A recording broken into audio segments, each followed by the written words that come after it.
नमस्कार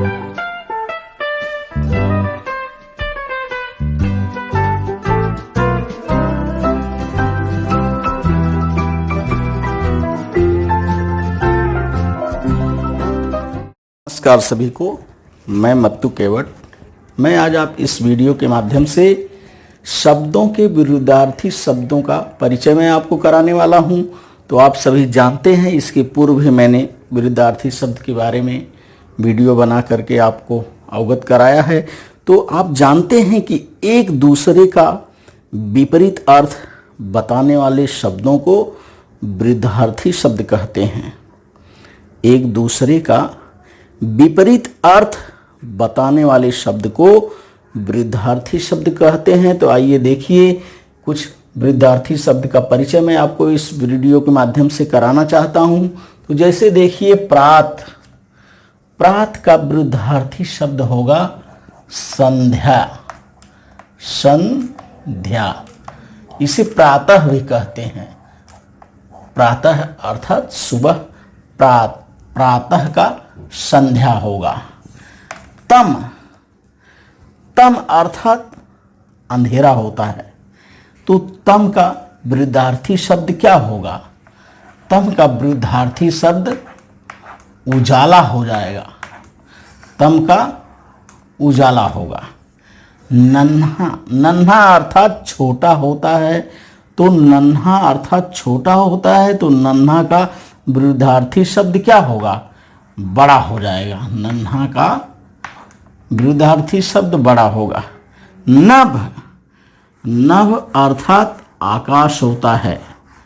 तो नभ का विरुद्धार्थी शब्द क्या होगा? पृथ्वी हो जाएगा। तो इस तरह से हमें शब्दों के विपरीत अर्थ वाले शब्द अर्थात विरुद्धार्थी शब्दों को इस तरह से हमें लिखना है और उसे समझना है। प्रातः संध्या, तम उजाला, नन्हा बड़ा, नभ पृथ्वी। फिर से देखिए आप इसका वाचन एक बार। नभ, नभ अर्थात आकाश होता है और इसका विरुद्धार्थी शब्द पृथ्वी होगा। नन्हा अर्थात छोटा, नन्हा का विरुद्धार्थी शब्द बड़ा होगा। तम, तम अर्थात अंधेरा होता है, तो तम का विरुद्धार्थी शब्द उजाला होगा। प्रात, प्रात या प्रातः का क्या होगा? प्रात का प्रात अर्थात सुबह होती है, या इसे प्रातः भी कहते हैं।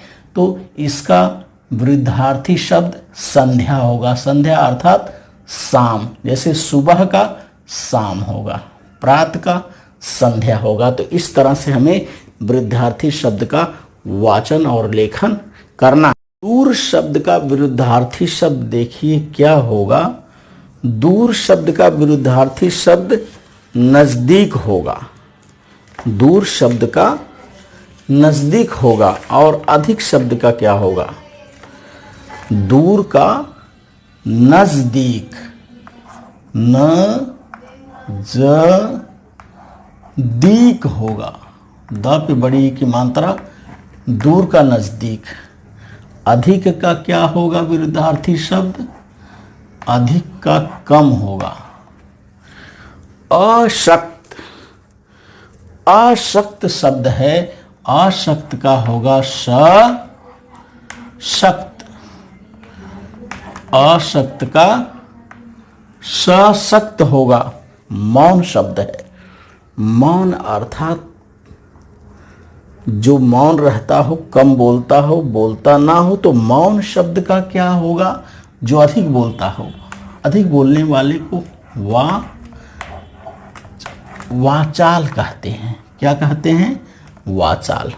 तो देखिए, दूर का नजदीक होगा। दूर का विरुद्धार्थी शब्द नजदीक होगा।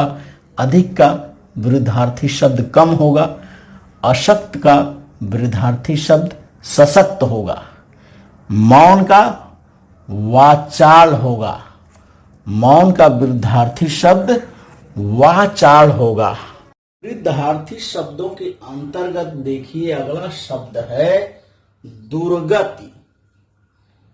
दुर्गत का देखिए सदगति होगा। दुर्गत शब्द का सदगति,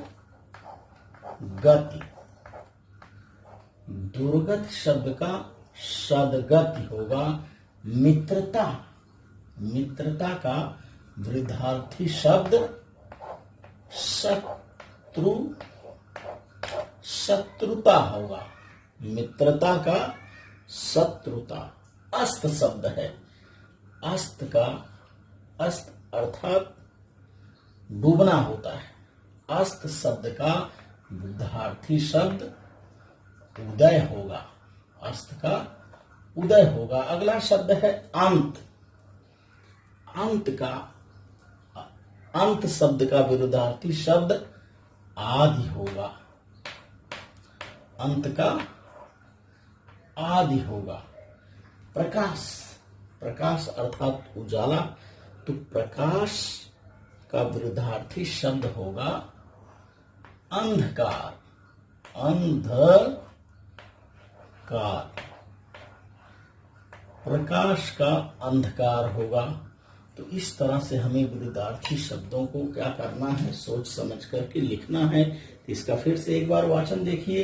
दुर्गति का विरुद्धार्थी शब्द सदगति, मित्रता शत्रुता, अस्त उदय, अंत आदि, प्रकाश अंधकार। प्रकाश का विरुद्धार्थी शब्द अंधकार होगा। अंत का विरुद्धार्थी शब्द आदि होगा। अस्त का विरुद्धार्थी शब्द उदय होगा। मित्रता का विरुद्धार्थी शब्द शत्रुता होगा। दुर्गति का विरुद्धार्थी शब्द सदगति होगा। विरुद्धार्थी शब्दों के अंतर्गत अगला शब्द है, देखिए कंजूस। कंजूस शब्द का विरुद्धार्थी शब्द होगा दानी। दानी शब्द भी होगा, कंजूस का दानी होगा। आय शब्द है, आय, आय का व्यय होगा। आय का व्यय शब्द होगा। अगला शब्द है जड़। जड़ का चेतन होगा। जड़ शब्द का चेतन विरुद्धार्थी। श्रोता शब्द का विरुद्धार्थी शब्द वक्ता होगा। श्रोता का वक्ता। सुमन शब्द है, सुमन का विरुद्धार्थी शब्द होगा सूल। सुमन का सूल शब्द होगा। विरुद्धार्थी शब्दों के अंतर्गत अगला शब्द है, देखिए कंजूस। कंजूस का विरुद्धार्थी शब्द दानी होगा या साह खर्च भी बोलते हैं। आय शब्द, आय मतलब आय का व्यय होगा। आय मतलब रुपया पैसे को लेन देन में पैसों का आना होता है, व्यय अर्थात खर्च होना। जड़, जड़ अर्थात जो निर्जीव है, तो जड़ शब्द का विरुद्धार्थी शब्द चेतन होगा। श्रोता शब्द है, श्रोता अर्थात सुनने वाला, तो श्रोता का विरुद्धार्थी शब्द वक्ता होगा। वक्ता अर्थात बोलने वाला। सुमन, सुमन अर्थात फूल होता है, पुष्प, तो फूल का कांटा होता है, तो यहां सुमन लिखा गया है। सुमन का सूल होगा। सूल अर्थात कांटा होता है। तो देखिए विरुद्धार्थी शब्दों में सुमन का विरुद्धार्थी शब्द सूल, श्रोता का विरुद्धार्थी शब्द वक्ता, जड़ का विरुद्धार्थी शब्द चेतन, आय का विरुद्धार्थी शब्द व्यय, कंजूस का विरुद्धार्थी शब्द दानी।